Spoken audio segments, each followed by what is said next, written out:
Halloween forever.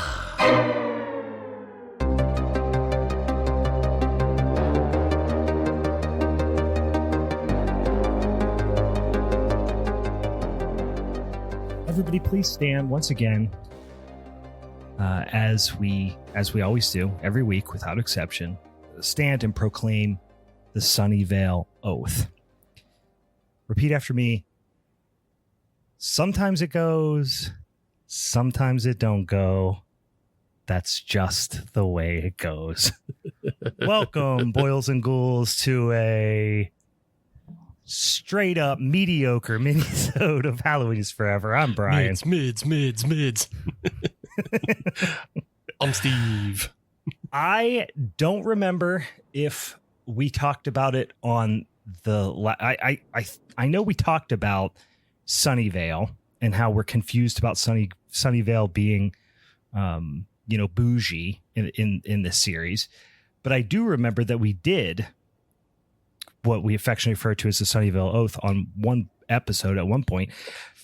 I'm just going to make it in every, just no context, just make it in every episode thing from here on out because it's words to live by. Yeah. Right? And this movie is a testament to that very mantra. Sometimes she goes, sometimes she don't go. Yep. But just the way she goes. Just the way she goes. In the wise world, in the wise words of Ricky's dad, we are talking about from this very year 20 and 25. We're talking about the newest installment of the Netflix horror. I don't even know what to call it. It's a full on franchise at this point. We're talking about Fear Street: Prom Queen. We talked about the first three installments of the Fear Street franchise. If you'll recall, this had to be 2021, probably. It was early. When we talked about these before. Yeah, when we talked about these, I think that's when they came out. In the summer of 2021, we did all three of them damn movies. We talked about, I think they came out like consecutive weeks or something like that on the Netflixes. And then just for some damn weird reason, they just took 4 years off, decided to bring them all back. But these are, and I don't know how accurately, but based ultimately on the YA horror novel series by one Mr. Randall L. Stein. I don't know if the R stands for Randall. I'm not really sure. I'm going to assume it does. Actually, it just stands for R. It's the L that stands for Landell. It's R. Landell Stein. Got it. Yeah, of course, very famous for certainly the Fear Street YA novels, but even more so the spooky kids books Goosebumps, which got so many of us hooked on spooky hooky shit way back in the 90s. So these are based on that. I don't know that we ever delve too terribly deep into this, Steve, and correct me. I maybe made us just smoke that portion of my brain right out of existence, but I don't think we got into a super deep discussion about how true to these books these installments are, did we? No, because I never really read them because I graduated right from Goosebumps to Stephen King. So, and I think, I don't know, when did he start publishing the Fear Street? Because I remember there were a couple available at the Scholastic Book Fair trademark. But I don't remember a lot of them being available when I was in school. Yeah, I don't either. And honestly, if I think about it, I think the reason that I held on to the Goosebumps and didn't jump into the Fear Street is on account of I like all them supernatural spookies and nookies. You know what I mean? I like give me a damn old werewolf. You know, give me a motherfucking abominable snowman of Pasadena. You know what I mean? I want a talking dummy. I don't want just old serial killers, angsty serial killers. At least not them. Give me the dang old monster blood. Anyway, what a monster blood at? Yeah, give me a terrifying mask that adheres to your face. Give me aliens that make you trick or treat forever. That's what I want to see. Anyway, we got some things we got to do at the top of the show, but one more caveat here. Something I'm particularly excited about. speaking of Stephen King, also a big Stephen King fan, I'm finally reading Dr. Sleep. It's good. It's good? You like? That's a good-ass book. And I like the movie. And this is one of the, not uncommon occurrences where I did see the movie before I read the book. But I've read a whole bunch of Stephen King books. I love The Shining, perhaps my favorite one. But I'm probably going to say a third of the way through Dr. Sleep. Boy, howdy. I like the movie. I thought I liked the movie. Dang, this book's good. And that's come from someone who really fucking loves The Shining. Anyway, guys, if you've been holding off, go after that little book reco corner here on the Minisode. Before we get into this newest installment of the Fear Street franchise, we got some shit we got to do at the top of the show, an abnormal amount of shit. So let's get into it. Steven, are you sipping on a beer over there on this fine Memorial Day weekend? I got a beer, and it's a beer what you got? From Great Divide called their White Russian Yeti. So it's one of those beers that used to come in a stovepipe, but now they putting them in the little can. But yeah, it's a 9.5 Imperial Stout with vanilla and coffee. I'm not getting a whole lot of the other two. I'm getting stout. I'm not getting a lot of vanilla or coffee. Is this one of those sitting on the shelves at the haunted Giant Eagle that you go to, and it's super old? We're doing a quick date check here, guys. Let's see. It was canned in January, so not super old for a big old stout. That's might as well be dang fresh for a big old stout. Boy, you might be the only human on earth that goes, ooh, Memorial Day weekend, beer drinking time, coffee, vanilla, Imperial Stout. Hell yeah. I do like a White Russian just in general as a go-to cocktail. Sure. So I was like, it's a good cocktail. Hey, a little can. I didn't get this from the Haunted Giant Eagle. This was actually a JR's pickup. So I did a JR's stop for Memorial Day weekend, and sometimes you got to do it. And I saw that sitting in the mix and match, and I said, hell yeah, buddy. I didn't know they were putting these in the little cans now. I'm too old to be drinking stovepipes of Yeti, but I'll take a little guy Yeti. A stovepipe of Yeti. I can't even imagine. I have gotten to the point where if I drink a full bottle of some sort of big high ABV beer, immediate headache.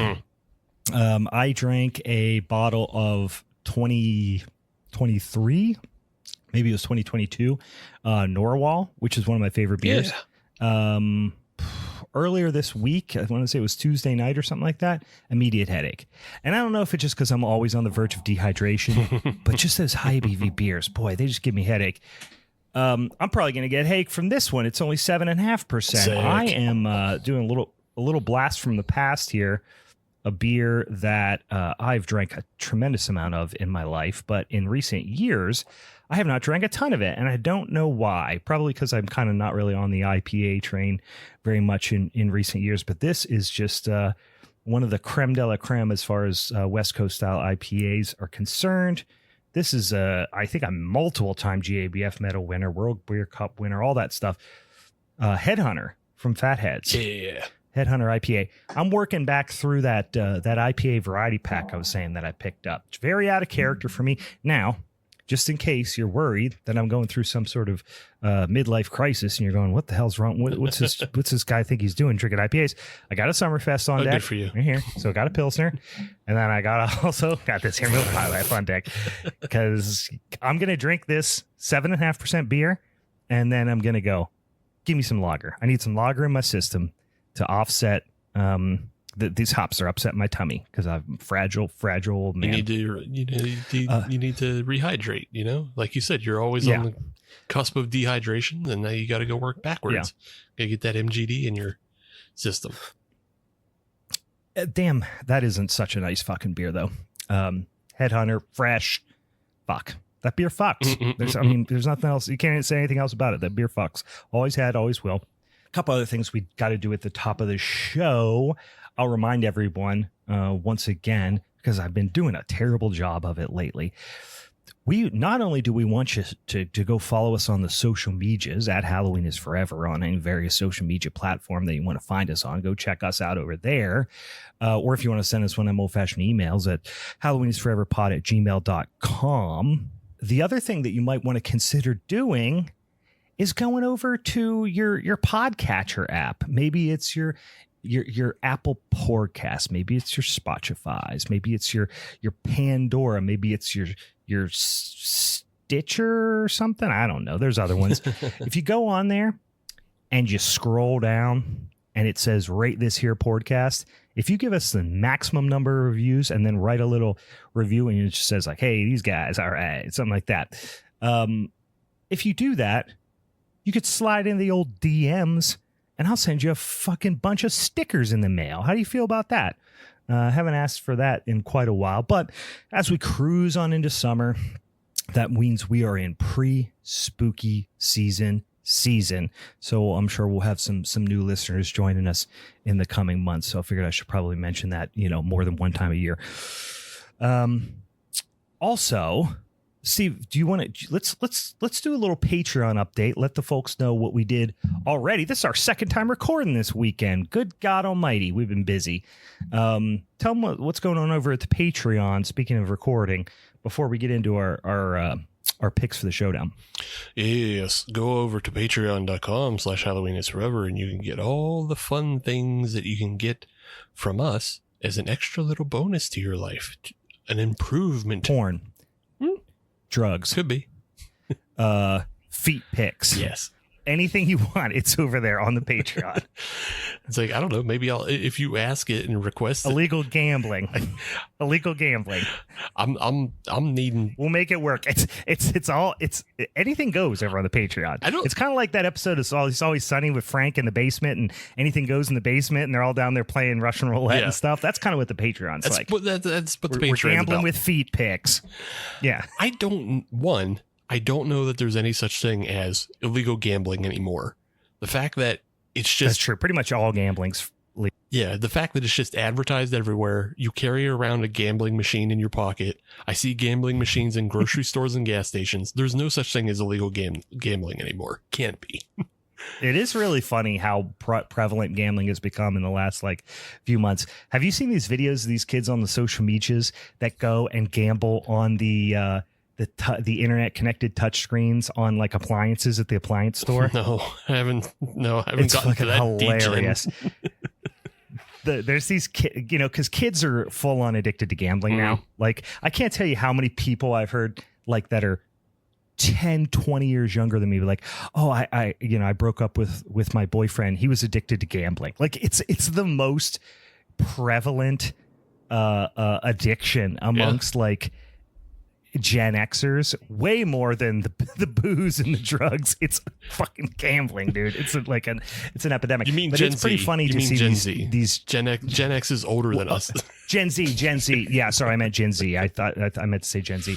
It's hilarious though. These degens, literally, there's these kids on Instagram, and there's a really fancy refrigerator at I don't know. It looks like they're in a fucking Best Buy. Yeah. I don't know what it is, but it's like a $3,500 refrigerator, and they go in and they're gonna gamble on the touchscreen. They sign into their online blackjack on the refrigerator touchscrreen, and they're trying to bet to make enough money to buy the said refrigerator. Gotcha. Okay. It's hilarious. Yeah, it's hilarious. I saw one that was kind of similar. It's this guy who he alternates videos. He does one video of fighting his fans in public, and the other... I did see the guy who just fights his fans. Sometimes he just gets fucking knocked out, with boxing gloves on. Yeah. He does have boxing gloves at least. But his alternate video, when he's not getting punched by randos in public, he just goes onto any computer. I think I saw him just log into a computer in a bar and gamble until he tried to win his rent. Just a couple hands.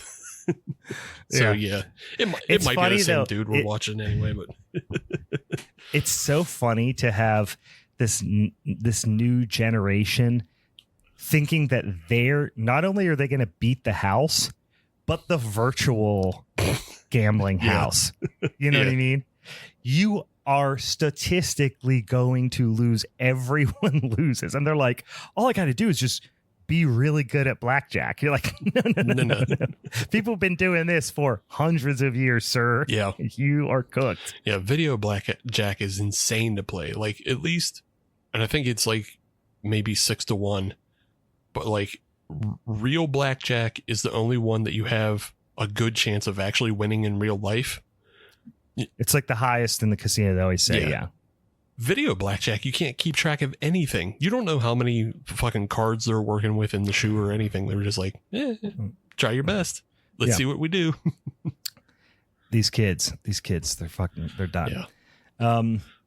Anyway. So yeah, the illegal. Yeah, we got all that. We got all that on the Patreon. Go check it out. Illegal gambling isn't real. And then the second point I wanted to make is I'll open up a new tier of drawing pornography. If you need me to, I'll draw you pornography. Nice. Like Garfield with big old milkers, or a big old dick. It doesn't matter. I'll draw whatever. Both. But just be aware, I can't draw.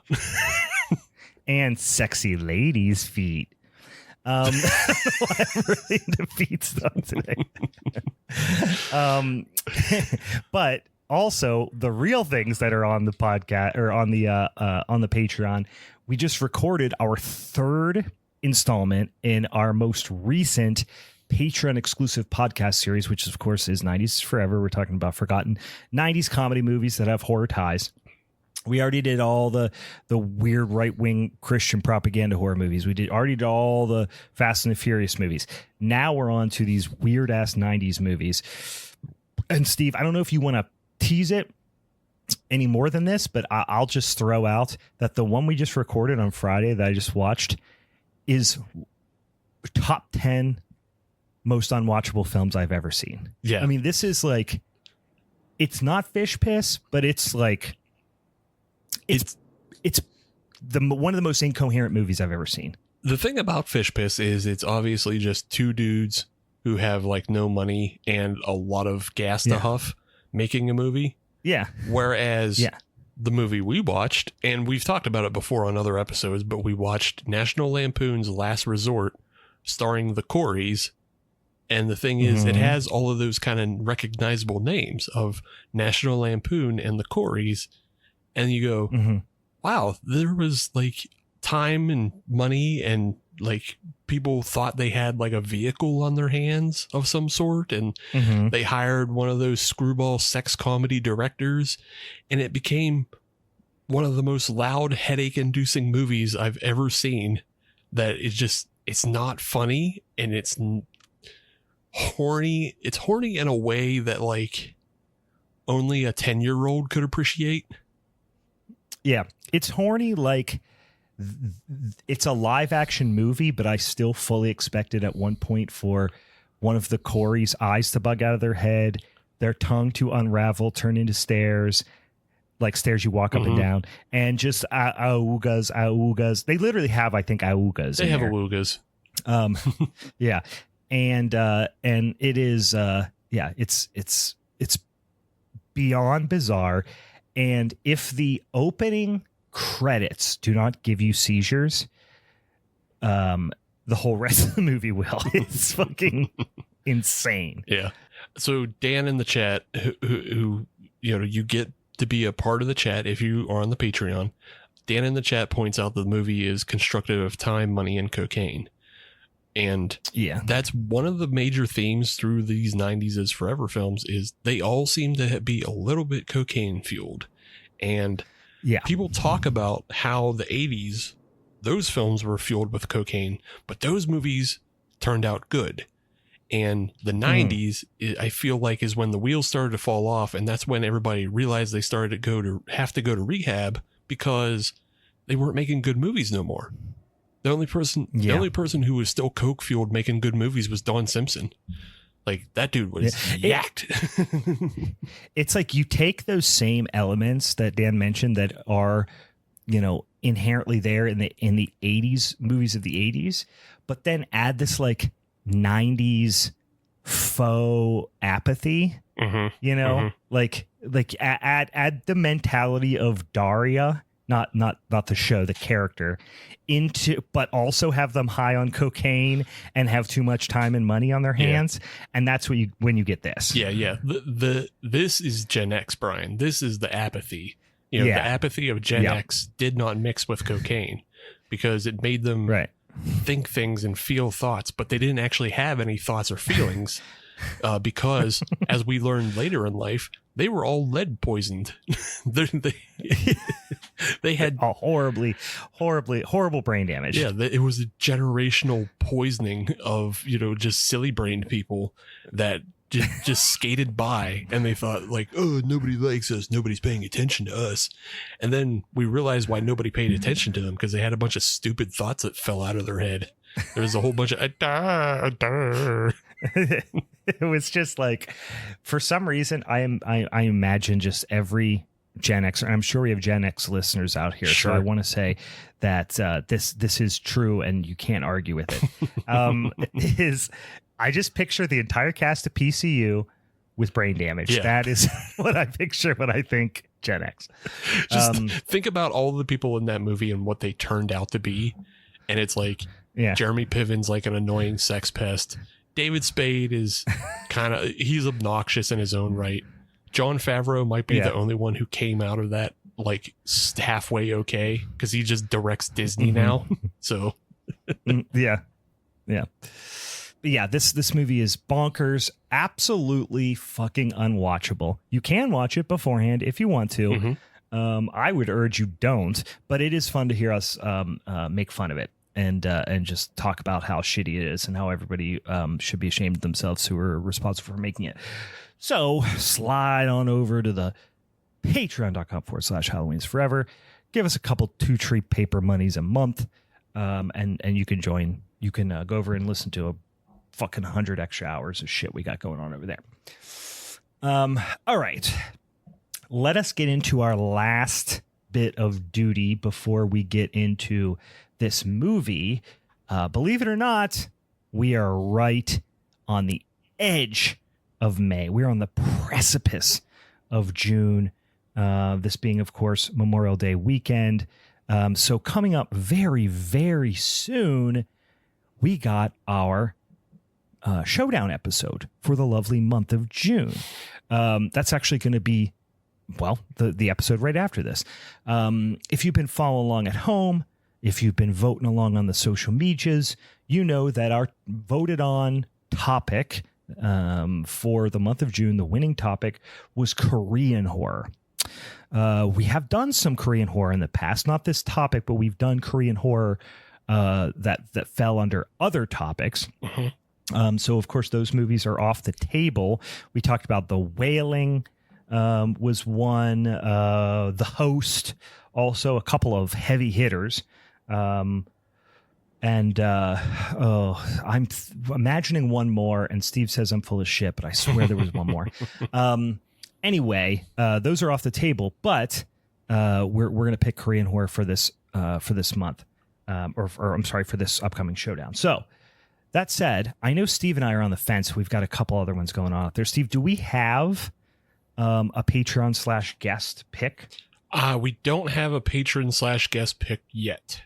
So okay, it's going to wind up being third to what we decide. Okay, fair enough. All right, I'm going to let you go first because I won the last showdown, and of course, to the victor go the spoils. So I am going to insist, sir, that you go first, and then I will go second because I'm going to pivot based on what you pick because I've got about 4 I'm thinking about still. Okay. So the one that we were talking about that wasn't picked, that you thought, that I think you think we talked about, was Exuma. The one, Exuma. No, that wasn't it. But you did think that I thought that you thought that I thought. I thought that's the one that you was talking about. I thought that was it. I thought that was the one that you was talking, because we did talk about doing that as an episode, but we never did it. No, I like that movie. Okay. I like that movie, but I think honestly, what I was probably thinking about was what was actually a Taiwanese movie, which was The Sadness. I think that's what that's definitely Taiwanese. So, yep. Yeah. As directed by a Canadian. It just occurred. Yeah, it just occurred to me that that's probably what I was imagining. Yeah. So Dan in the chat brings up one of the ones that I'm on the fence about, and he brings up A Tale of Two Sisters. And that's a good one. That's on my list as well. It's a good one, and I am flip a coin on the fence about it, just because I know how good it is. But there's another movie that just has a personal ring for me, just because I remember it being one of the first like weird Korean horrors to kind of get into my space. And they both actually came out in 2003. I just didn't see A Tale of Two Sisters until much later. So the other film I'm thinking of, and this one's also a little less horror as well, so I might not go with it, is... I know what you're thinking already. Save the Green Planet. This is on my list. Save the Green Planet. Yep. Yeah. This is why I didn't pick it. I've never seen it, but I've heard such wonderful things, and people always suggest it to me. I can't it's so hard to find. Yeah, that's and I know if I went out on various, illegal sites and stuff, I could probably find it. But I literally have not been able to find it. You can get it on like Canopy if you have a library card. Yeah. Or you're a student. I don't know. I haven't had a library card in a while. I did once upon a time. I don't know where it is. But I've been wanting to watch this. This has been on my letterbox to watch for like years. I still haven't seen it. Yeah, it's such a wild and silly movie that kind of goes all over the place. And that's why I like it. And I feel like I like it a little bit more than A Tale of Two Sisters. And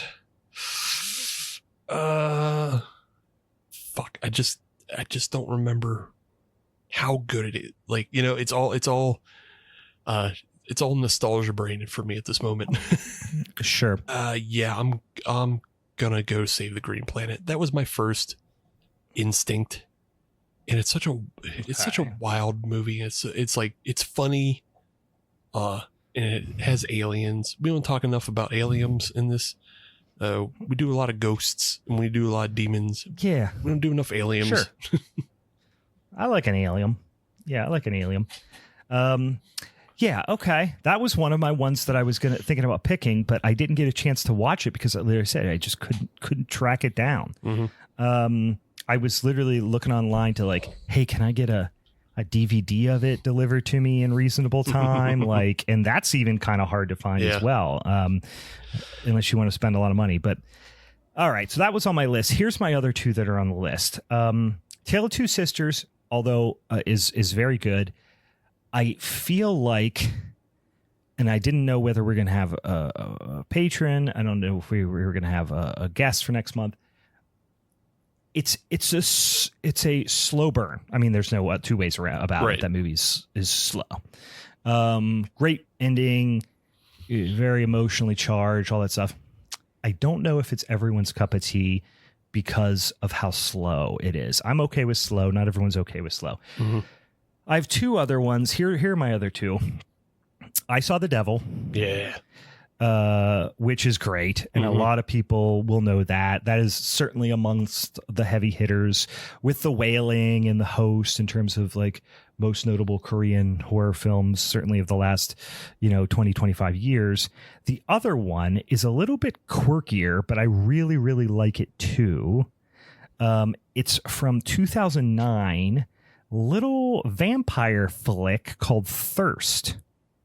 I don't know if you saw that, but it is, I believe.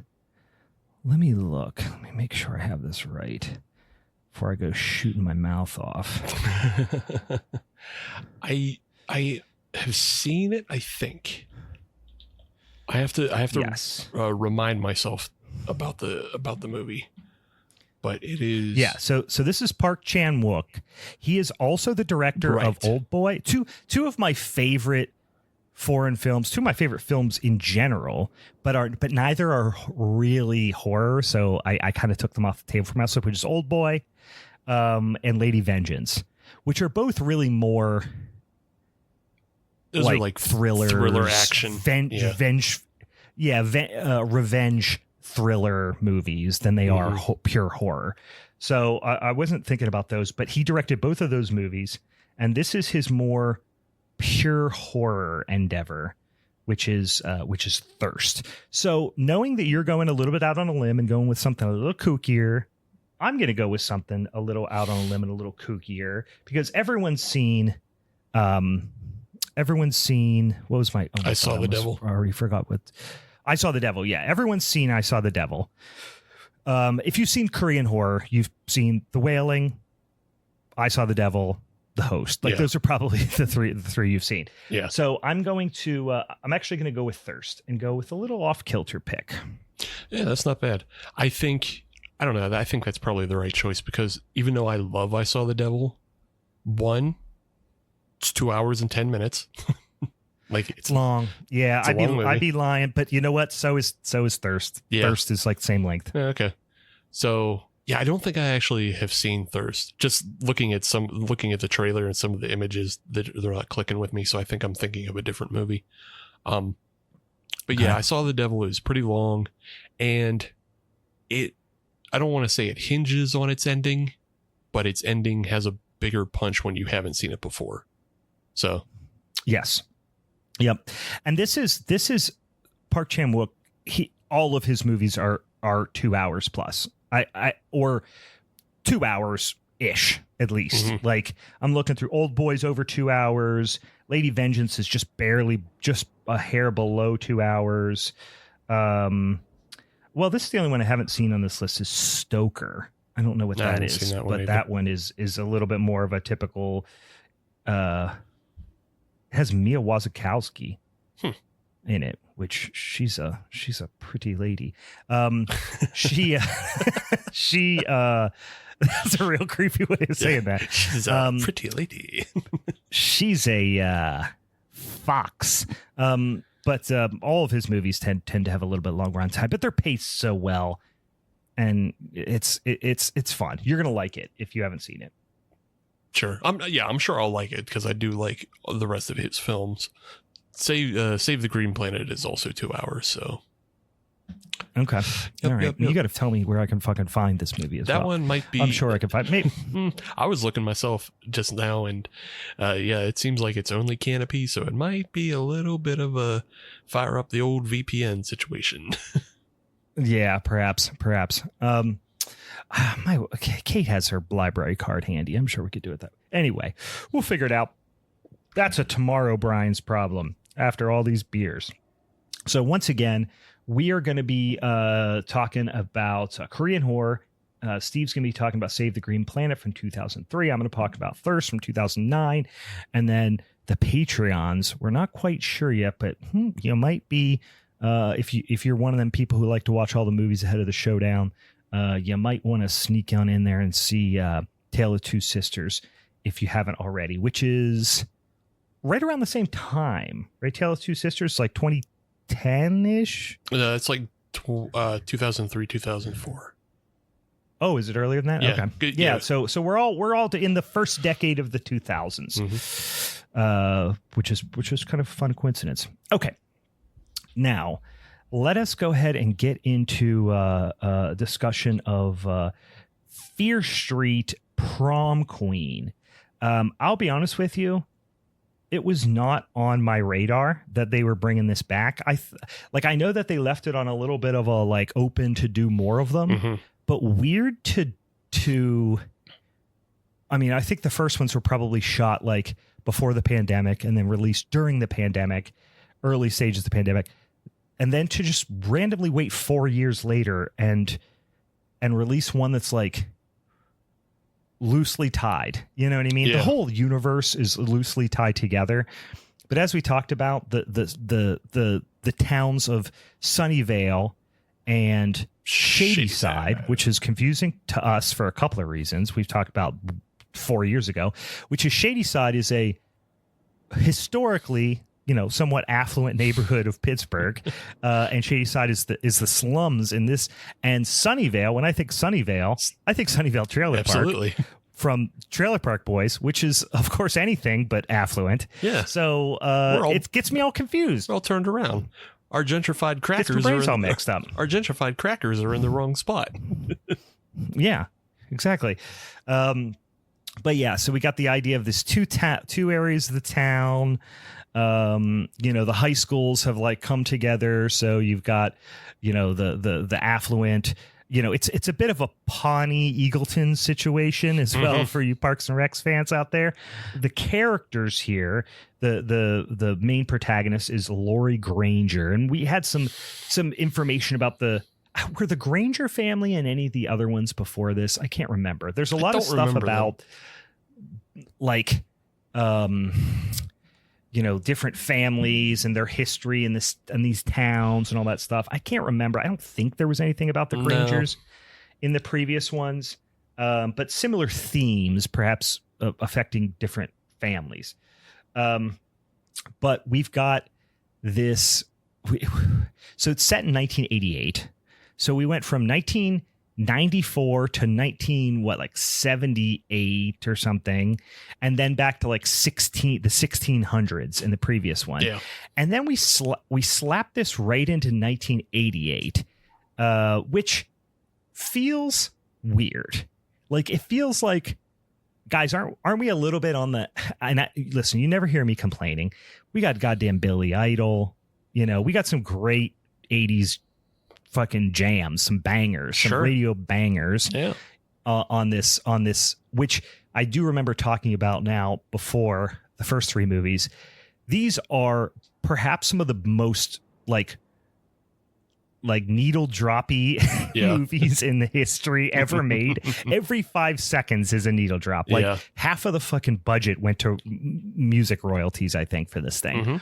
But I was I'm like, aren't we on the downslope of setting everything in the 80s? I feel we have to be. Yeah, because I was totally fatigued with watching this again and hearing all the same needle drops. I was done with it. I was like, oh, this is too much. And then just thinking about how dumbass Netflix still has to release Stranger Things season 5, and I'm just like, I'm done with all of it. I don't want to. I don't. I'm tired with the 80s. Let's stop doing the 80s, especially this kind of faux neon zap around 80s. And it's like, who gives this shit? Yeah, I mean, this does feel very 6 years ago in a weird way. And it just feels like this should have been released 5-6 years ago. I feel like a lot of this stuff is done by now, but they're sticking with it. So it seems a little dated in that way. But we have these similar high school tropes. We got the group of the popular, pretty mean girl high school girls. And it really almost is like a straight up mean girl type scenario where you have like the queen bee, you've got like the kind. Now they give them a little bit more faculty, but there's like the queen bee, there's like the gossiper, kind of like running static for her. You've got like the hype man, the hype man, the dumb, the one who's kind of dumb that will just do whatever she says. Then the other one who's like smart and does all her homework for her. But the main antagonist is Tiffany Falconer, and the Falconer family are like affluent, and she's obviously like the front runner for prom queen, and she's the queen bee in the little bitchy clique in the high school. And then Lori Granger is kind of the dark horse candidate for prom queen. And then we have another woman. I think her name was Christy, the like badass one. Yeah. Christy's like the dark horse. Well, no, she's not. She's more of the like rebel outsider badass, sells weed and, smokes and fucks and parties and all that stuff. And she's also up for prom queen, but she's kind of the anti-establishment, kind of candidate, I guess. And then a couple other people we should call out. We have the rest of the Falconer family, Nancy Falconer, and then Dan Falconer, her dad, who's played by Chris Klein, who Chris Klein, I know him from a movie that comes up way too often on this podcast. He plays Dusty Dinkelman on 2005 holiday romp Just Friends. This is now 2 episodes in a row that I've talked about Just Friends, and maybe the 4th episode overall. But he's fucking hilarious in that movie. I'm not going to say turns in a particularly strong performance in this movie. Well, but he is in it. He has 2 scenes, and I didn't recognize him. Which really? Yeah. See, I did, but just again because I watched that movie every year. And Dusty Dinkelman is such a character. It's a character that like my wife and I quote around the house on a regular basis. Yeah. See, I remember him from Election and Rollerball, just because Rollerball was such a weird 2002 type film where they took an old movie and remade it, and they remade it fucking terrible. And Slipknot was in it, and I watched that and I was like, this might have been the worst movie I've ever seen, and Slipknot is the best part of it, is what I would have said at the time. Yikes. Also, LL Cool J's in it, so he was coming off deep. I think he was coming off Deep Blue Sea, and just like, I'm going to do Rollerball. Here's how you can tell whether he was coming off a Deep Blue Sea. Was his hat like a shark's fin? He had a helmet, because you had to wear helmets at Rollerball, man. It's a dangerous sport. He was. Yeah, I'm just thinking if he was deeper bluer and his hat was like a shark's fin, then you would. That would have been a dead giveaway. Anyway, so this is kind of what we have going on here. He, by the way, he's the dad of the the queen bitch, but also is a teacher at their school.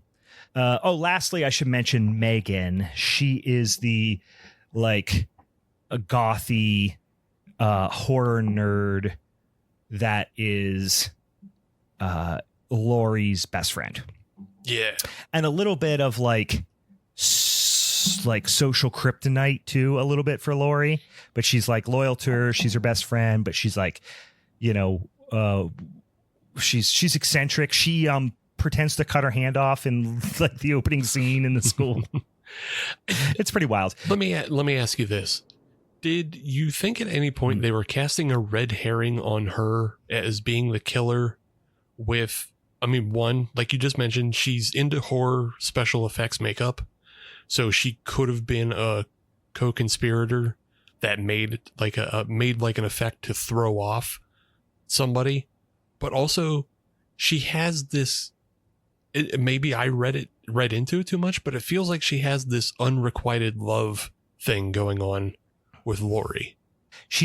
They set that up early, and it was 100% intentional. So they were trying to do a red herring thing, but also this movie could be called Fear Street, Prom Queen, parentheses, red herrings. Like it's set up so there's a character that's a creepy janitor that they show about 20 times just so you can go, I know who it is. It's the janitor.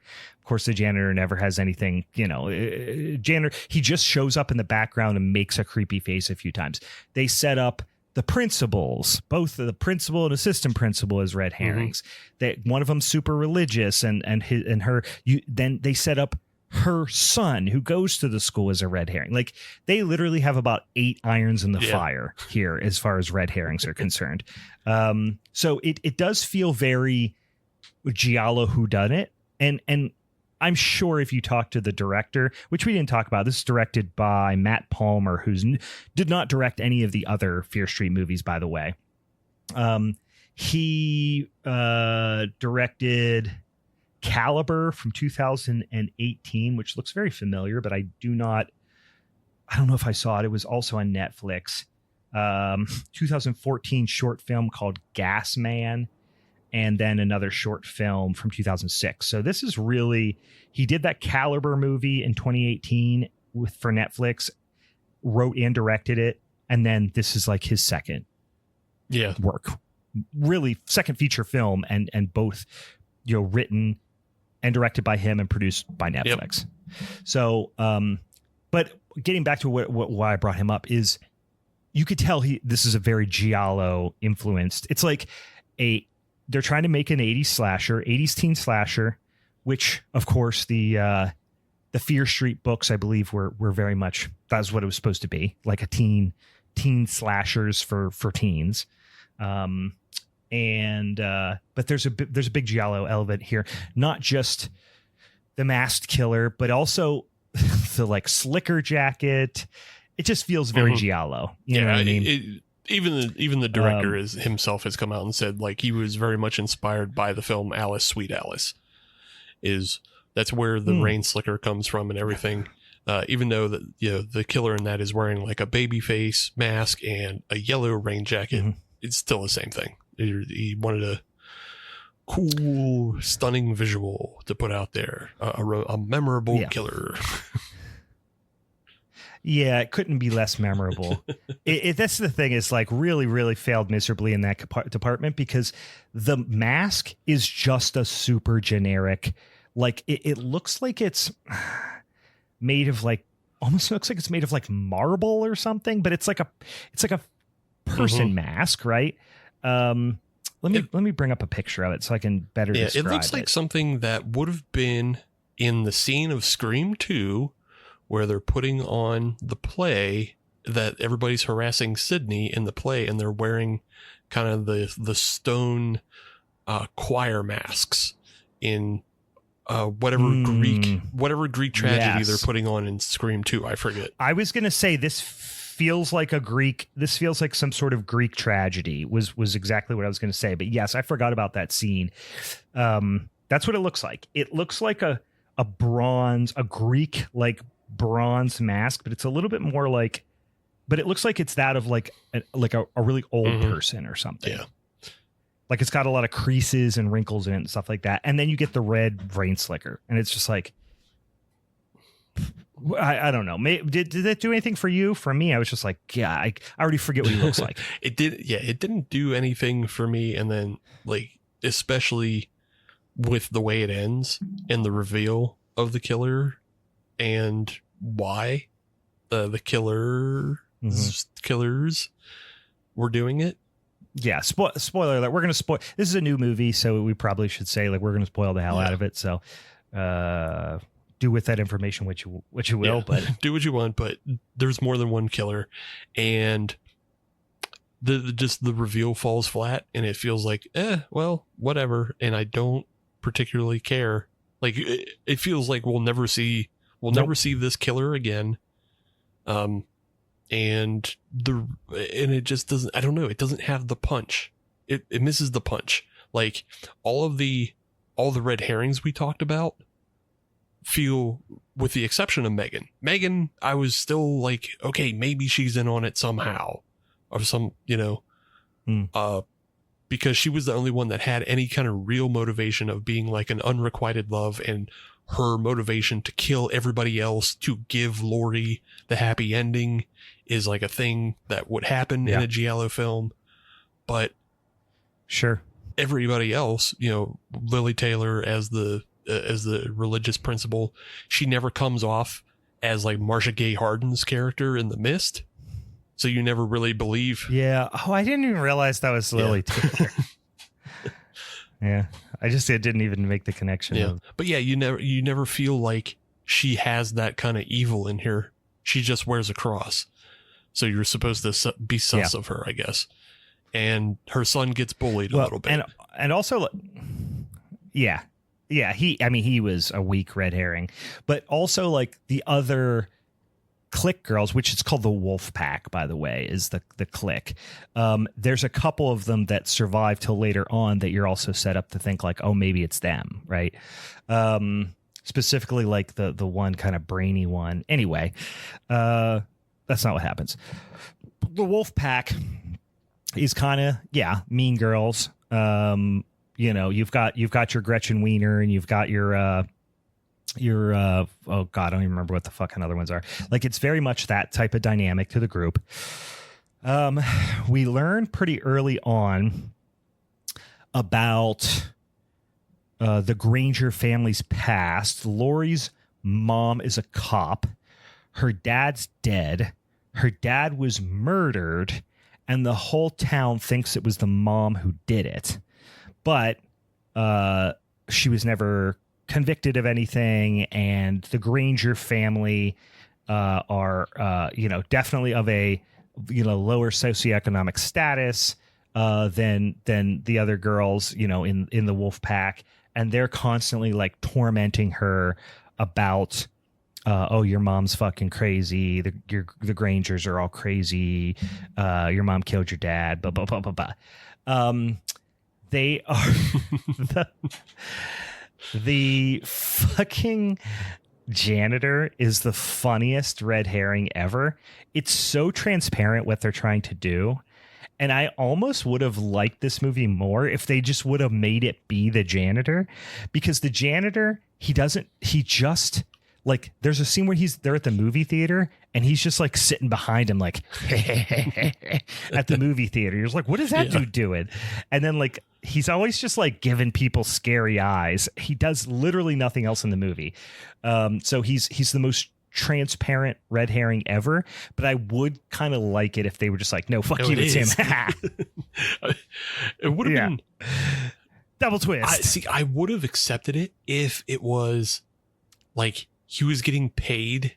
So, okay, let's just spoil who the killers are and what the ending is, because I just wanted to talk about better ways this movie could have gone. That's all I want to do. I just want to talk about better ways. So the ending is that the Falconer parents were the killers and the rain slickers, killing everybody so their daughter could win prom queen, as if that ever fucking mattered ever in the world. And they also wanted to get a little bit of revenge on Lori, because Lori's mom fucked Tiffany's dad and took her, and that it's just super old petty business. And so I think it would have been awesome if it was the Falconers paying the janitor. That would have been better than it being them, because it's also like very clearly the same. Well, I don't know, maybe not, but I the whole time I'm like, well, it's probably two killers, you know what I mean? Or it's like a whole cabal of people or something, you know what I mean? So I couldn't have been less surprised when it was two killers. But if it was like the second one was, somebody unrelated, but was just getting paid, just flat out, like we're paying them to murder people, it honestly probably would have been better than what ended up happening. I think the ending twist when they reveal, because they show you, this is how the movie doesn't, I don't know, the movie kind of falls on its ass in a lot of ways, but in the movie, before we get to the end, they show you that there's two killers. Yeah. And then towards the end, like the big climax, when they're naming prom queen, and then it's Lori who wins, and then the killer is after her while she's on stage, it's only one killer. Yeah. So then you're going, I know there's another killer out there. Yeah. And if this is one killer, I know who the second killer is. Sure. If the dad is the one killer, then I know I've already seen a second killer. So obviously the second killer is the mom. So at that point, you're ahead of the movie and you're just waiting for the shoe to drop. Mm-hmm. And they think they're surprising you when they also reveal, oh, and Tiffany is also in on it, and she's going to kill Lori. But that's not a surprise. Like, yeah, not really. Because you want that character dead anyway. Yeah.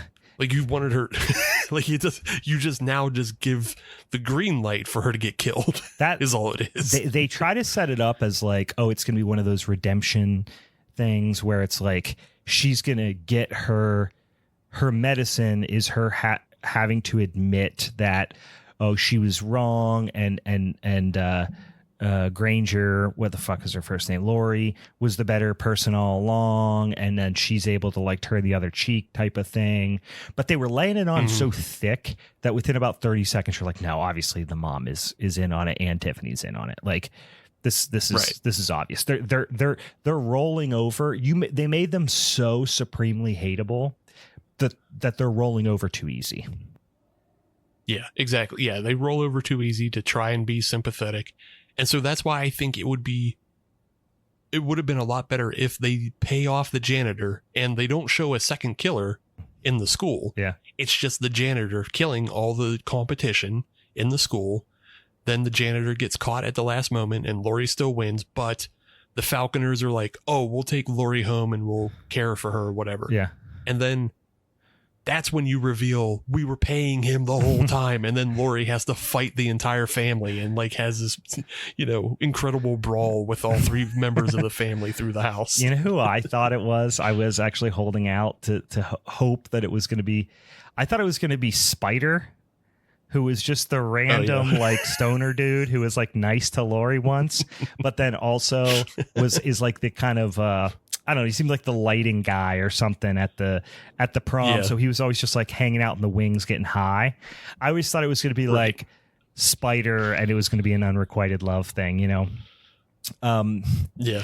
I will say, despite the just really weak story, and I would say the performances overall not bad.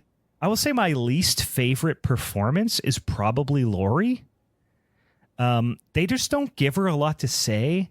She does a lot of blank staring at people while she's like being talked to, and then just makes like dismissive facial expressions and like little pursed lips. That's pretty much all she does. She says like no sentence she says in the entire fucking movie is more than like 6 words.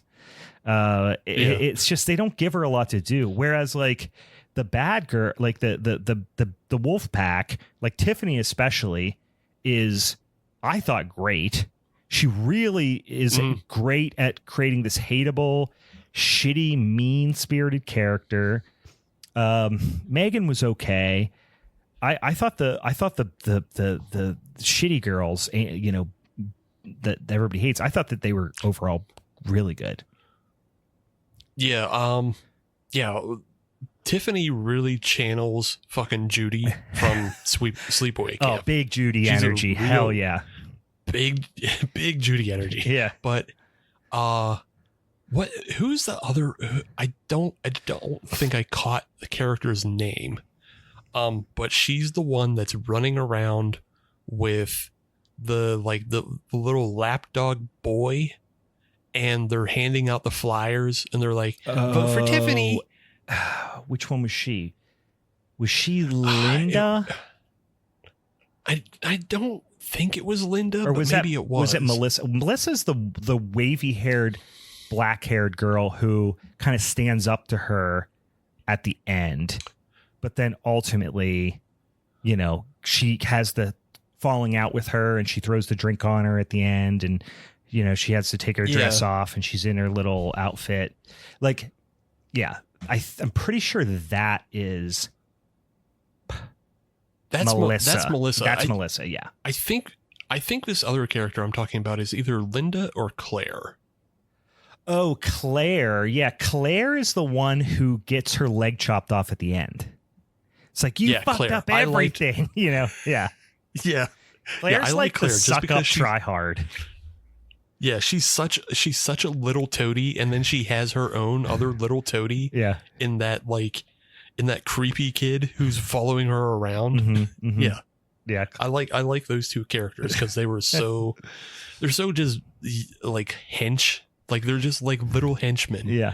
Like if you saw them on the street, you would whoop their ass for like talking to you wrong. Yeah. But because we're in high school, it makes sense that they're, So, and then, they both get dispatched in pretty horrific and amusing ways. So, yeah, I mean, the general plot here is, once the scene is set for prom, that's two nights away. So everyone's gearing up for prom. You establish, the relationship everybody has, how everybody feels about Laurie, how Laurie's putting a lot of pressure on herself to win prom queen. Cause I don't know, it's going to show the world that the Grangers are worth something or something. I actually don't love the motivation of why the fuck Laurie wants to be prom queen. It doesn't seem No. I almost wondered if it was going to be some sort of like twist where Laurie's actually in on all the killings and Laurie's crazy. And that's why she wants to be prom queen. Because the whole thing, I'm like, why does Laurie even want this? And then you get this real. Honestly, the character has the most development is Tiffany. Tiffany, you see the parents being really over the top about the whole thing. The parents are like simultaneously like worship her and like tell her she's the greatest thing in the world, but also are like, you're useless if you're not pretty and don't win prom queen and you're not popular and stuff. Excuse me. Yeah, if you're not first, you're last. Yeah. Real Ricky Bobby shit. Yeah. They got real Ricky Bobby style of parenting. Her name, they do say it in the credits. Her name is Tiffany Walker, Texas Ranger Falconer.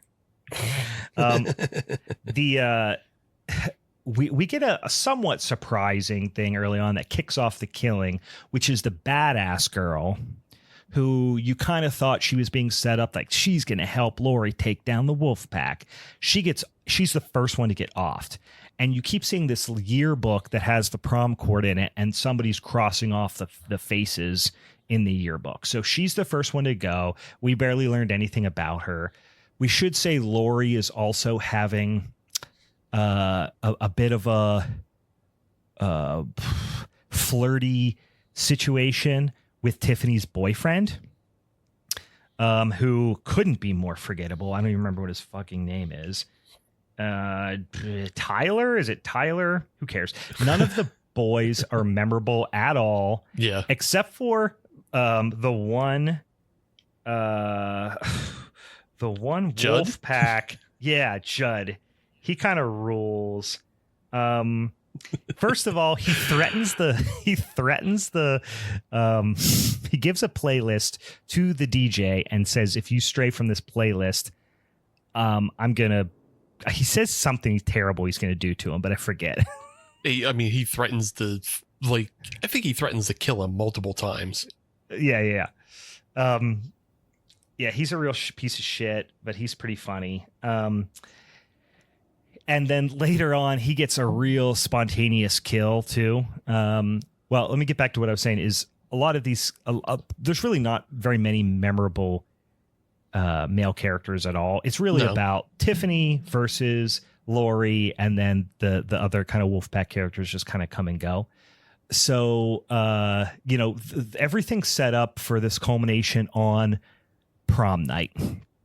And they go, and Laurie's feeling really good. They call everybody up on stage, and the Wolfpack does this bit that is 100% the bit out of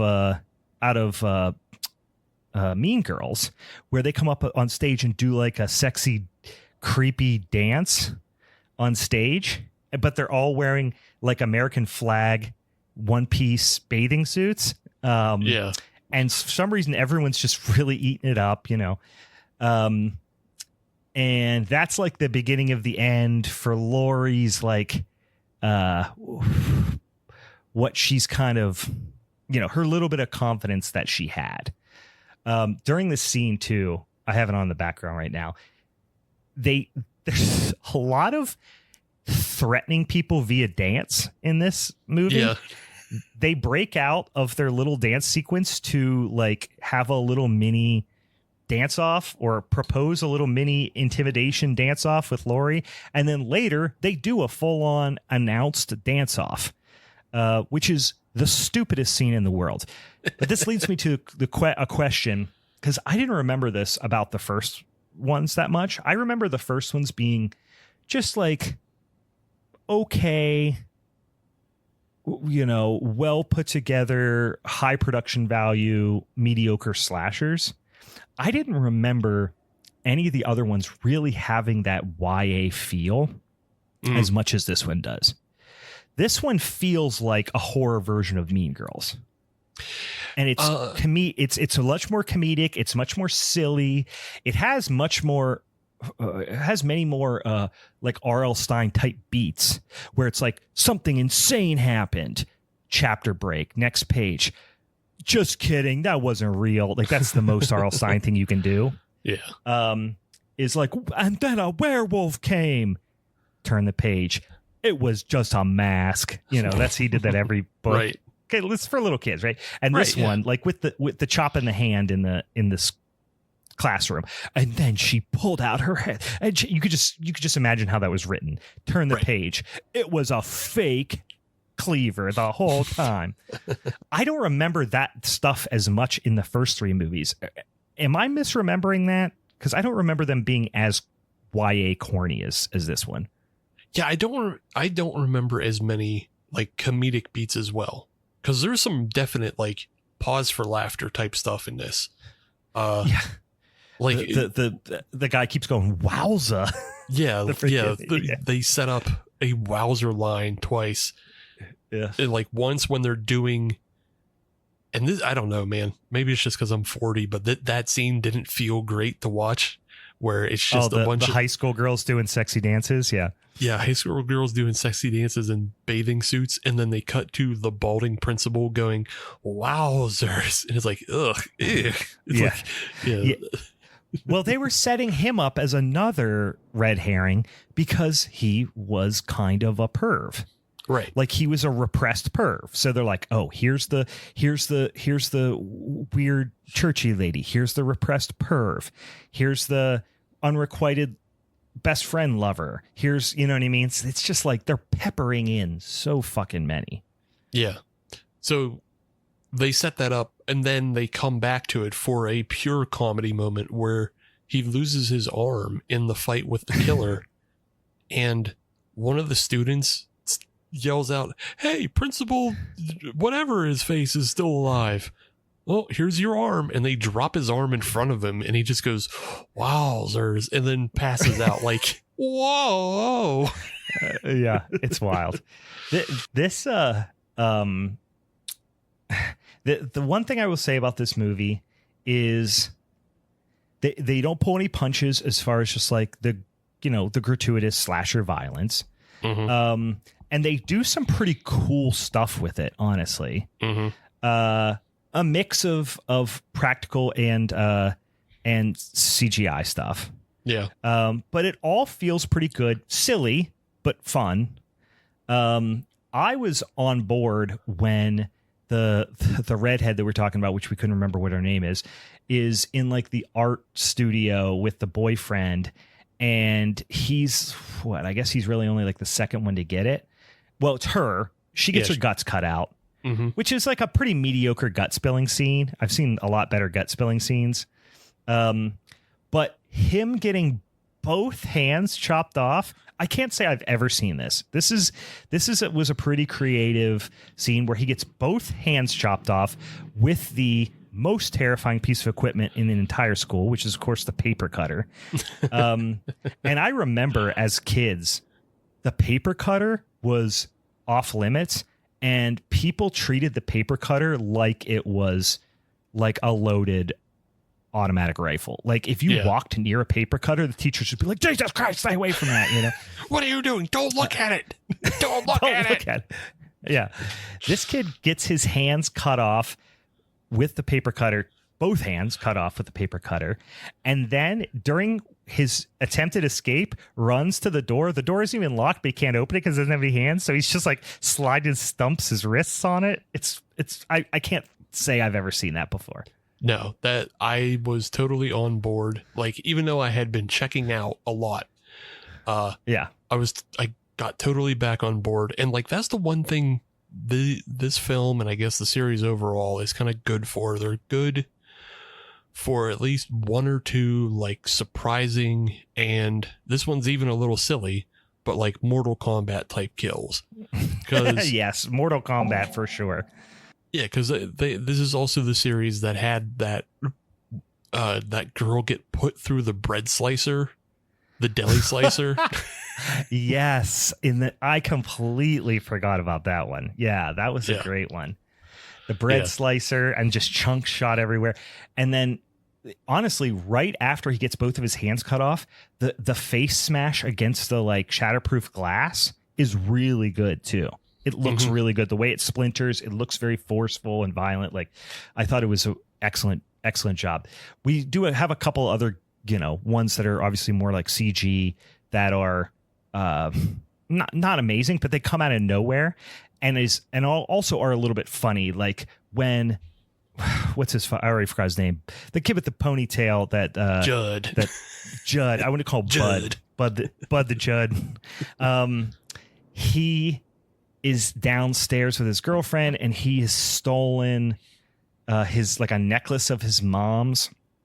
He gives it to her, and he thinks they're gonna bang in the basement, which is a thing that they do.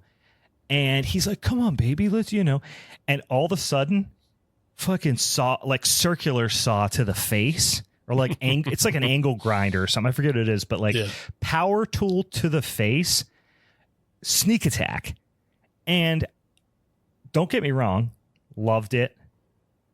How are you going to sneak attack somebody with a power tool? That's fucking hard. That's tricky.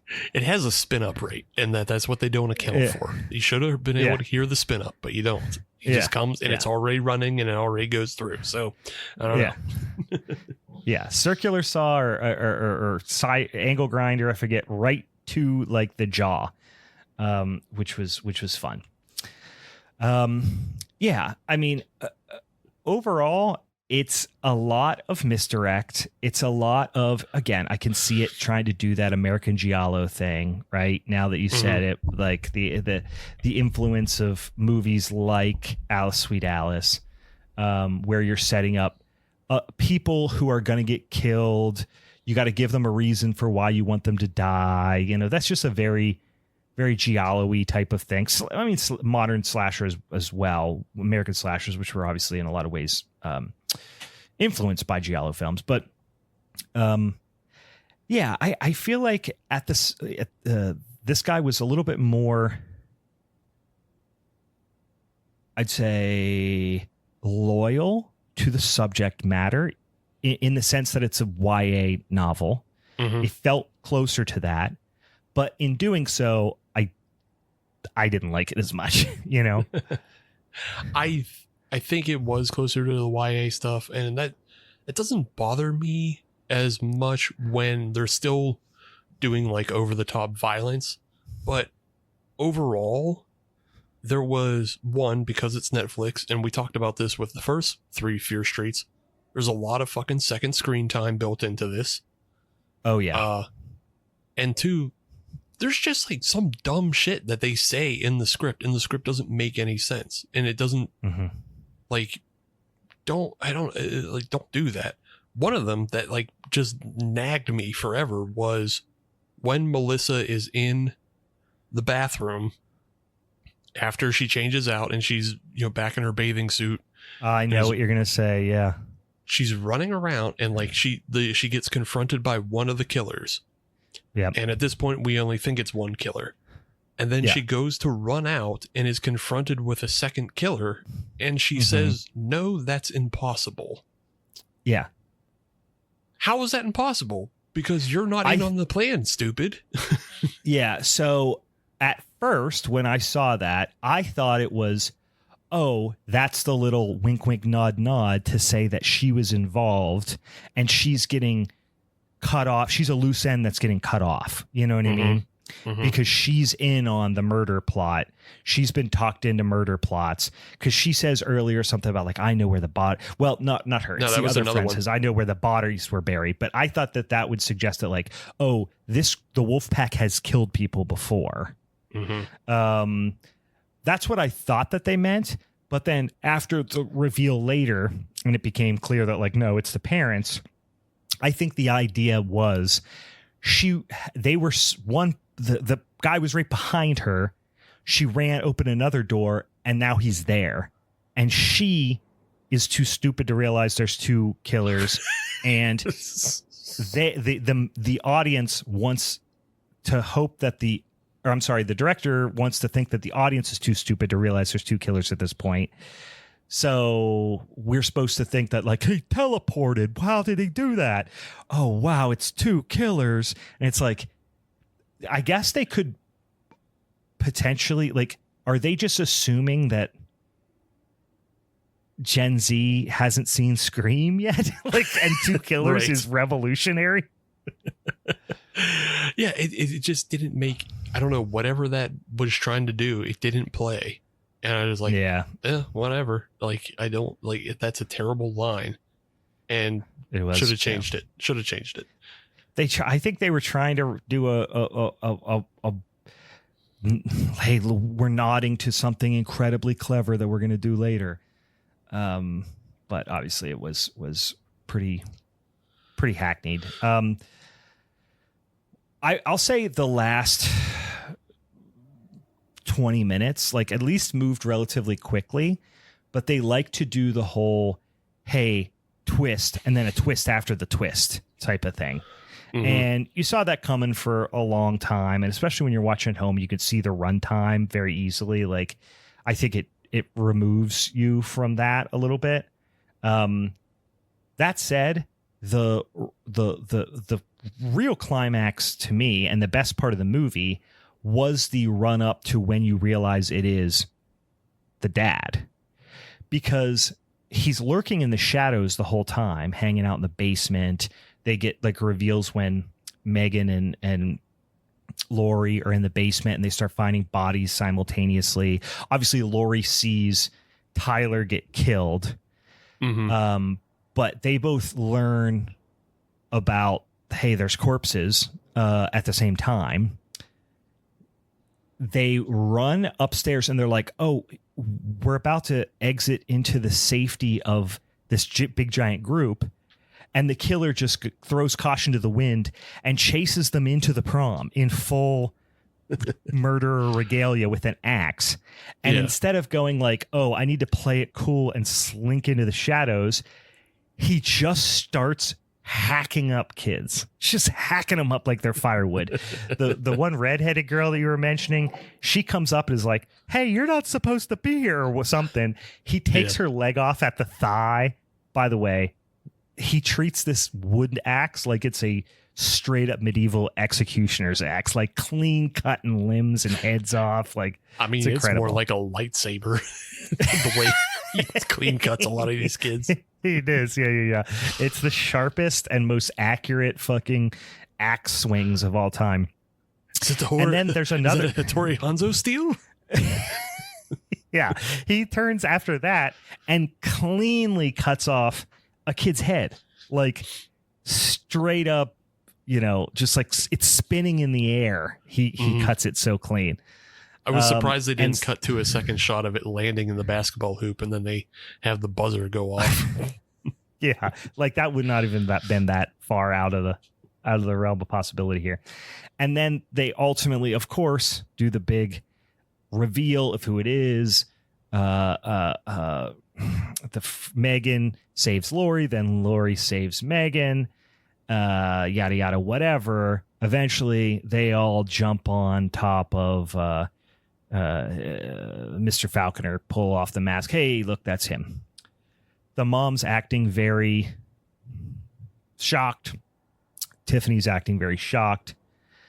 And the dad gets stabbed in the eye with the prom. Lori had just been named prom queen. But, of course, as she's being named, it's announced and everybody's going crazy. She runs in and is being actively chased by the killer, who starts hacking into people. So her moment is obviously, ruined, but she does use the prom queen tiara to stick him in the eye. But then he plays it super cool and doesn't out his wife and daughter. And it's just like, I know how much you wanted this. And he's literally talking like Christian Bale Batman, by the way. Yeah. And it's just like, oh, okay, I guess, So at that point, you don't necessarily know it's the mom, but you're like, oh, who else would it be, right? There's if there's a second killer. Unless it's Tiffany. I kind of just thought it was Tiffany, but they're both so much taller. Mm-hmm. So after this watch, I was like, well, who's the other killer? And I'm like, oh, it's probably Tiffany. And I'm like, no, Tiffany is way too short. And then I'm like, oh, that's why they made the mom super tall. Right. So that's why, because they want them to be approximately the same height so you could confuse them when they're in their outfits. But the mom is like 6 foot tall at least. You know what I mean? She's as tall as, at least they make her out to be as tall as the dad, who's like a big guy. Anyway, so after that, it's Lori. I kind of mentioned, hey, we're gonna go. I'll ride with you. I'll ride back to your house. And then the part where they really obviously give it away is the mom is talking to the cop, and she's like, how long are we going to be done? And he's like, we got some more questions for you. And she's like, well, my daughter's at home. And she's like, no, the Granger girl, my daughter's at home alone. She shouldn't be alone at a time like this. And like the cops would just, after the dad was murdered in the scene, just send her home. You go wait at home by yourself. Yeah. Like, we'll figure this out. But she's like, no, the Granger girl's with her. And then that's when the mom's like, I got to go home, be with my kid or whatever. Cause she wants the Granger girl. She's got to, she's got to get back there to do the rest of the murdering. So they get back, and there's the reveal that the mom is in on it. And, hey, I was fucking your daddy and your mama's a bitch and all this shit. And then Tiffany is like, let me do, they run into the closet. Tiffany, she's like, yeah, be quiet, because the mom's after her. And then Tiffany pulls out a little knife, goes after her. So they're in on it. Ultimately, she does a little, what do they call it when you're on your back? Like frog kick. She on your back, double foot frog kicks. It's Tiffany, like a frog kick or a mule kick, and she just up kicks her over the balcony, and she lands on some sort of like spiky, I don't know, ornamental thing down at the bottom in the lobby. Rich people always have spiky art statues. Yeah. That was very Argento, and I can't remember the name offhand. It might have even been part of Suspiria, but like that's a very Argento thing of like going over a banister and then landing on top of a spiky piece of art. And then there's another. It was very Halloween ends of them. That too. I'm just kidding. They didn't land on art. I just imagine that kid falling, dying. The kid just dumped his head. Just head first. Took a header into fucking rich people linoleum. It's called marble, Steve. Yeah, the rich people linoleum. Rich people linoleum is called marble, Steve. Yeah, no, I'm sure it is. You don't even know what it's called. You call it rich people linoleum. I call it what I call it. Imagine Steve walking into a like a high end, like, flooring store. Hey, you got fucking rich people linoleum? The kind that's made of rocks. Do you have any of it? It's like linoleum, but it's made of rocks. But it's hard. But also in that sequence, when it's very specific, and I don't know what the reference is, but I know it's a reference. I just can't remember it offhand. So this is audience homework, is to tell me what this is a reference to. When Lori is running out of one of the rooms and the mom's kind of there waiting for her with a knife. Yeah. Out of nowhere, it goes into slow-mo. And she dives at her back. Yeah, she dives at her back. And like, that's a very specific shot from a movie. You're right. I can't remember what it is. Because it's so weird. Oh, man. I mean, it's an obvious reference because there's no reason for that to go to slow-mo. I don't think they've used slow-mo at any other point in the movie. Yeah. Is it the one with the, what's the freaking one? Movies. Let's look real fast. Movies. Let's look at all of movies. I just Googled movies. Yeah, I want to say it's a blind woman, and she's like, taken to this guy, whatever. But then when she goes back to her apartment, at one point there's like guys there to kill her. It's more of a thrillery type of movie, but there's guys that are there to kill her, and she can sense somebody's there, and she's trying to pretend that she doesn't know they're there so that they don't try to kill her. Yeah. Fuck, what's the name of that movie? I'll think of it. Well, that's the homework. Yeah. So, yeah, there you go. I don't know. Maybe it's Cat o' Nine Tails, because there's a blind character in that, and it's also Deep Red. Maybe it's Deep Red. Who knows? We'll figure it out another day. All right. Anyway, so she ends up kind of cutting Lori or whatever, but ultimately Lori jumps up, runs to the cat. It's like a trophy case, smashes through the glass, turns, and just brains her with the base of a trophy, which may or may not be made of rich people linoleum also. Just brains her with it. And I thought it was an interesting choice. I didn't dislike it. I don't think it 100% worked, but she brains her with it. The mom goes down immediately. And then the mom is like, almost like in her death throes, kind of, but she's clearly has like a massive head trauma.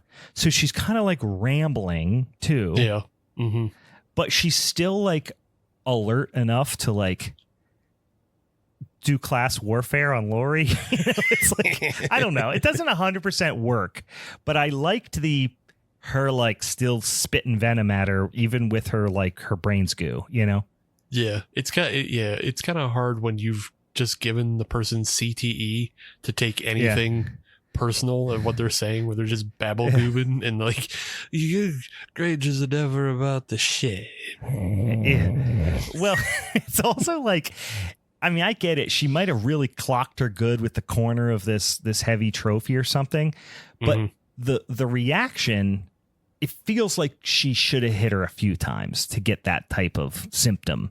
I'm not a doctor, as I've said before, but she's acting like she just got hit in the fucking head by Frank Thomas with a baseball bat. You know what I mean? Right. Not just like happened to get hit in the corner of the head with like by a teenage girl with a fucking trophy, Yeah. Even if like I would have even accepted her throwing the trophy as an extra, like even if she just threw it over her shoulder like a basketball hoop and then it just bonked her on top of the head again, I would have accepted that. But something feels very unsatisfying with the way both of the parents, who were the main killers, because Dan just gets arrested and the mom gets like a bonk on the head. Yeah, she doesn't get her head collapsed. She doesn't go into a wood chipper or something. It does seem a little anticlimactic. I like the idea of somebody, she throws something and hits her in the head, like Home Alone 2 style with the brick. You hear that spinning noise of it. Thumps her in the head. Because I like the idea of Lori not engaging again because she still only has a trophy in her hand and the mom still has a knife in her hand. So there's like that danger of like, she could still reach up and like, I'm gonna get you, there's still that kind of danger to it. So that's why I like the idea. I was actually of her, surprised like, she didn't. Yeah. Yeah. That's the other thing is like, she didn't have like that one last gasp that all killers have. Yeah. So especially a killer in a movie like this, you would expect. Then she just like walks out. She's like, you're nobody. And then she goes out on the porch. She's like, I'm prom queen, bitch. And then the credits roll. And I'm like, fuck, that was horrible. I'm Lori fucking Granger. And then it should have just had somebody like down the street going, nobody cares. Shut up. Shut up. It's midnight. Fucking got to get up in the morning. Yeah. I got work in 3 hours. Yeah, it's a really shitty ending. But now I'm thinking about how this would have been way more fun if there were more Home Alone style kills. Yeah, that's why again they should have paid the janitor, so we have 3 killers at the end of the film, so they can have all the more Home Alone stunts to go through the house and drop people on rich linoleum. You know what though? Bud the Chud's girlfriend she essentially gets the same treatment that Marv got down in the laundry room in Home Alone 2 when he gets turned into a skeleton. Yeah. Kind of bullshit we don't see her skeleton. Yeah. How are we not going to see that bitch's skeleton? I'm trying to see that bitch's skeleton. Hell yeah. Like, I'm really horny to see bones. Like, that's wowzers. Wowzer. Ooh, she got a nice ass skeleton. Anyway, yeah. Overall, in summation, super mediocre.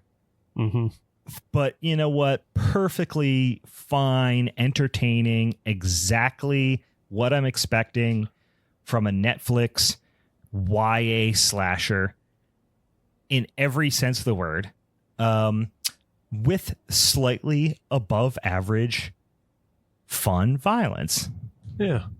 Yeah. It's the only reason why you look up from your phone. Like, there's a bunch of dialogue that happens. There's a bunch of dialogue that gets repeated that just doesn't matter, doesn't add, doesn't do anything. Like, it's just a thing that, like, oh, it feels like, oh, we're stuck in this space for 5 minutes. Let's say things until we can move on. Like, they're just waiting for the counter to pass until the next scene happens. And, like, the actors see the clock on the wall. They're like, okay, we have to we have to act for 5 minutes, and then we get to escape this room and go to the next one. There is a scene, I mentioned part of it, that is 100% makes no sense, is a complete filler. And it looks like they wrote it into the script that day and shot it.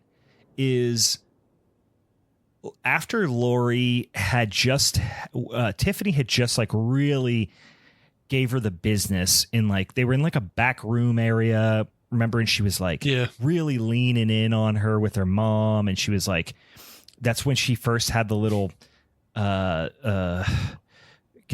of the beginning of the falling out with the curly haired, black haired friend, Melissa. And she goes into the bathroom and her makeup's all running and she's like, wow, my night's ruined kind of thing. Melissa comes in, gives her makeup, and then there's a needle drop, and I don't remember what it is, but it's something like Eurythmics. Really, yes, Sweet Dreams by the Eurythmics, and which is like, okay, fine. But then the subsequent scene is so dumb. She redoes her makeup, but she does it in a slightly theatrical way. Like, it would not even remotely be something you would look twice at. If you were just walking down the street and you saw someone with this makeup, it would not strike you as inappropriate for work. Like, it is just a regular, like, kind of elongated, like, eyeshadow look. Yeah, right? This is my note. Cat eye makeup is going Super Saiyan for women. It is. It's like this very just modest cat eye type of look, and for some reason, it cues a fucking needle drop, and she goes straight up Super Saiyan, and then she goes out, and then Tiffany starts coming on hard. Tiffany throws the drink on Melissa. Now, cat's out of the bag. Shit's getting real, right? And the DJ goes like, dance off, motherfucking dance off. And then they go to have a dance off.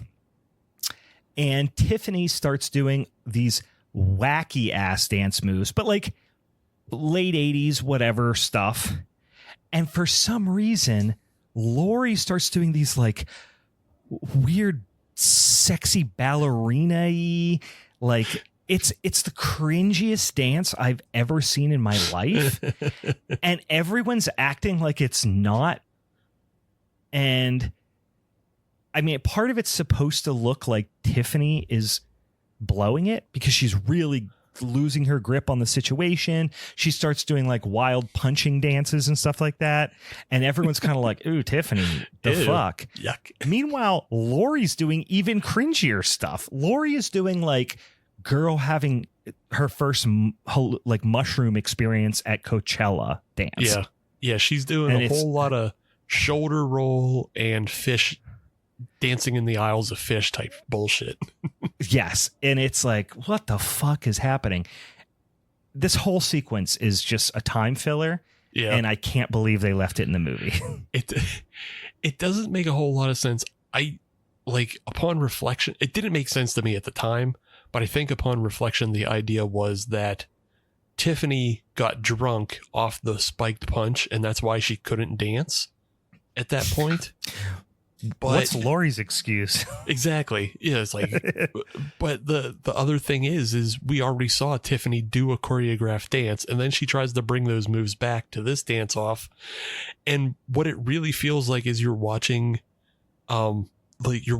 Guitar Hero when people played head to head, and Tiffany is just hitting the doink notes, like she's just missing it, and it's just going bing plonk, ping plonk, ping plonk, and then the crowd is like, boo, boo, fuck you. Yeah.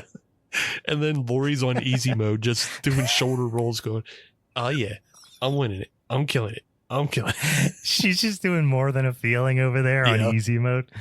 Oh my God. Yeah. That's it. That is perfect description. Doink, boink, bonk, boink. Bing plonk.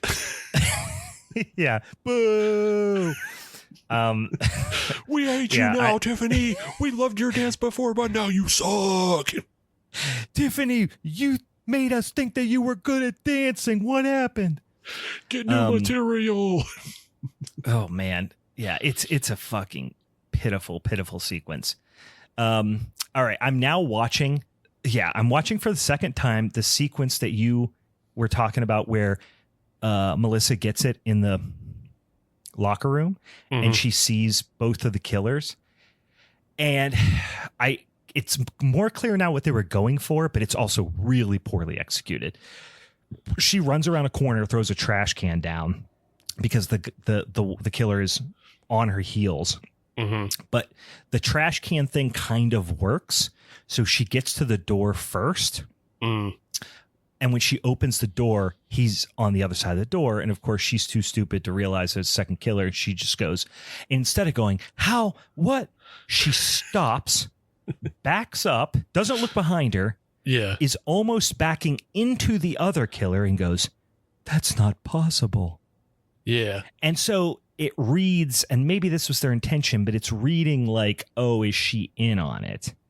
But in reality, we're supposed to assume, in retrospect, I guess, we're supposed to assume that she just was tricked by the physical presence of him in a different spot, but didn't turn around to go, what happened to the guy behind me?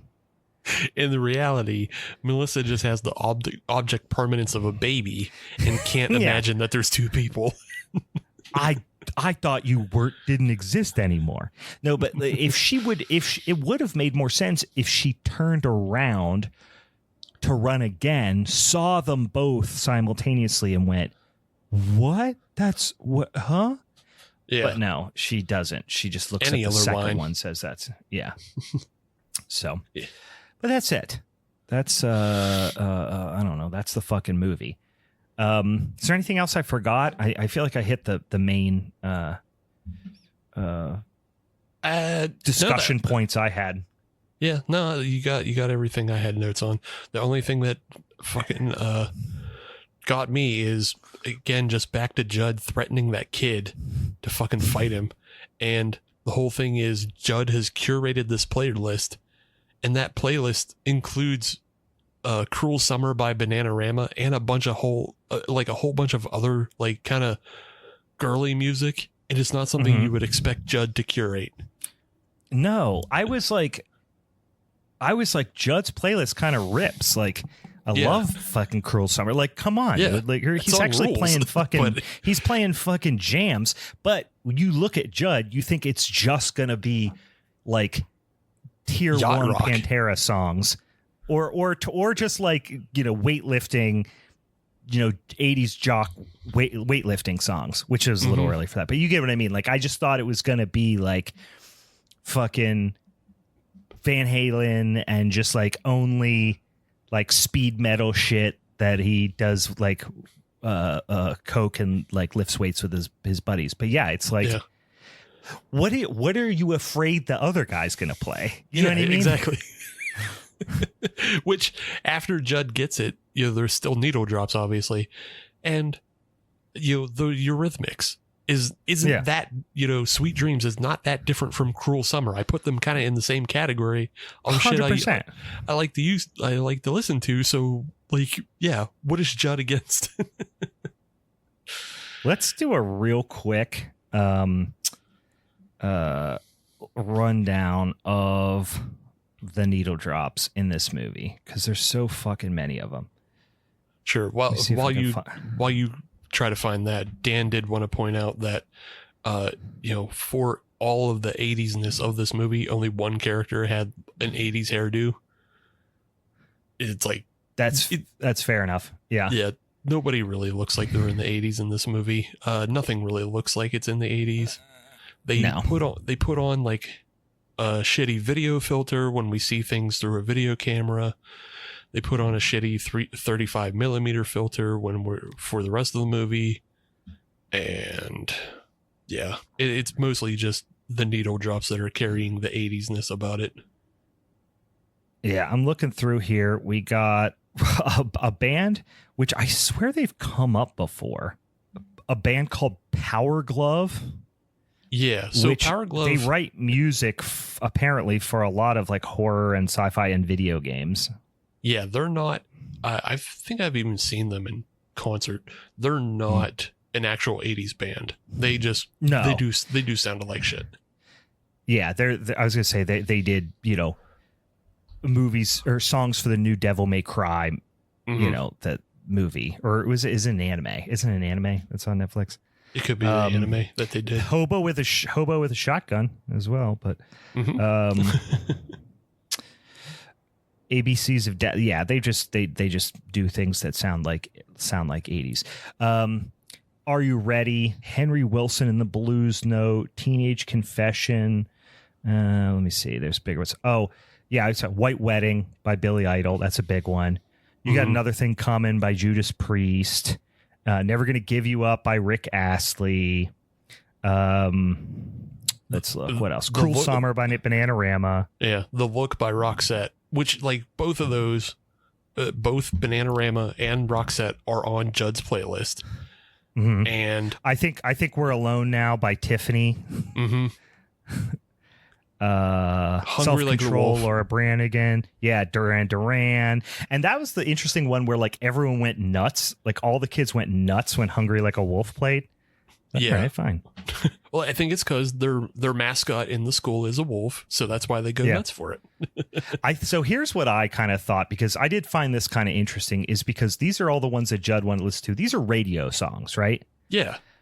But then White Lines comes on, like Grandmaster Flash and Mellow Mel, which is a fucking jam. It's actually one of my... I love White Lines. It was on the Thrasher Skate and Destroy soundtrack. I listened to that song 100,000 times.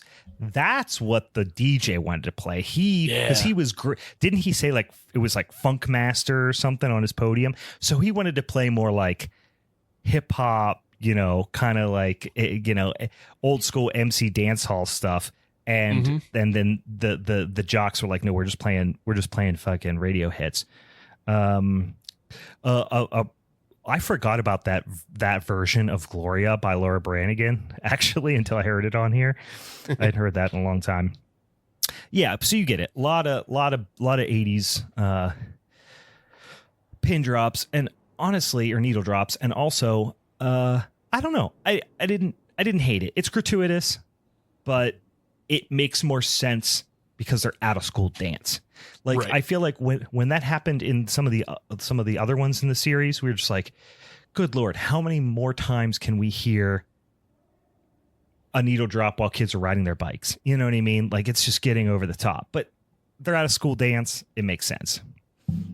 It's totally appropriate for the scene, even though like, the other Fear Street movies, I think were pretty needle drop heavy.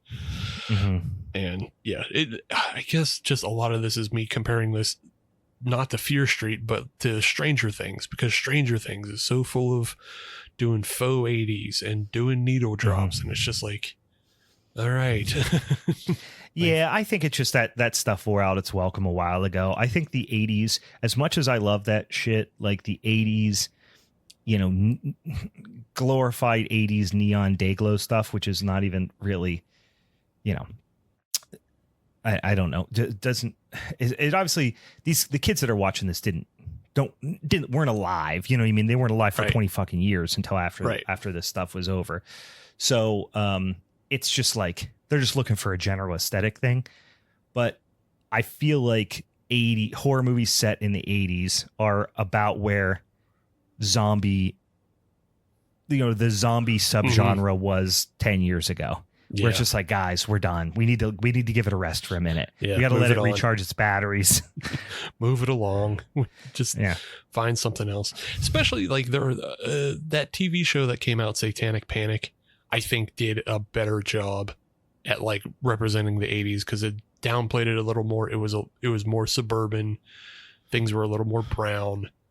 And you know, when you watch other movies like The House of the Devil, that movie is so much better at conveying the vibe than, and I think that one's supposed to be like early 90s, not necessarily 80s. House of the Devil? I thought that was like late 70s.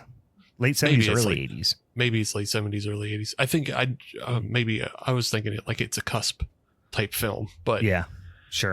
Either way, it still does a better job at doing the it's not it's not the commercial, hey, like TV commercial version of the 80s. It's like more of a lived in version. 1983 is when it's set. 83. Yeah. So it's more of a lived in version. It's a less glamorous version. And also Tom Noonan. So it's immediately better. It's a second podcast in a row we're talking about Tom Noonan. Big Tom Noonan guy. Big Just Friends guy.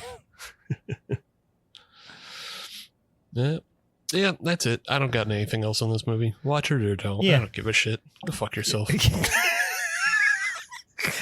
Watch it or don't. I don't give a shit. Go fuck yourself. That could not have said it better myself. There's a lot of better things to watch, but if you just happen to have, only Netflix at your disposal at a given time, you put it on. You can kill an hour and a half with it. Yeah, it's new. Yeah, I'm not going to shame anybody who can't afford more than one streaming service. So if all you have is Netflix, then go ahead and gobble up Netflix's new thing for you. Although Tubi is free. Tubi is free. Don't forget. And VPNs are only $80 a year. So that's true. Figure it out. Spread that out over a year. All right. Let me remind you once again, if you have not already, excuse me, I had the hiccups, start checking out some Korean horror movies on account of we're going to talk about them in next week for our June showdown. We're going to talk about Thirst from 2009. We're going to talk about Save the Green Planet from 2003. And then we have not confirmed 100% what our last movie is going to be. But if I had to guess, the patrons over on the Patreon we'll discuss it. It seems like an early leader might be Tale of Two Sisters from also 2003, maybe. Korean horror next time. Next time. I was going to say next time on Captain Planet. Next time, Korean horror. It's going to be a lot of fun. And then, holy shit, guys. You know what happens after June, right?